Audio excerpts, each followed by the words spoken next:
Hello guys, I'm back with another tutorial. Sorry for the long delay to upload videos due to unavoidable circumstances.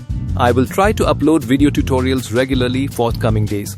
Today we are going to discuss how to separate images from the background and merge with other image. Here I already opened the Photoshop file having source image, also dog image layer with 2 copies. Okay, first go to Polygon Lasso tool and make selection like this.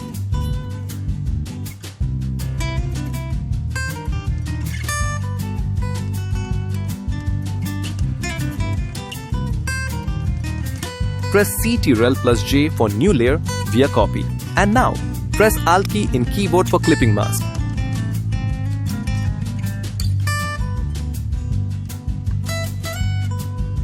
Then, choose another copy of dog layer, go to select menu and choose subject.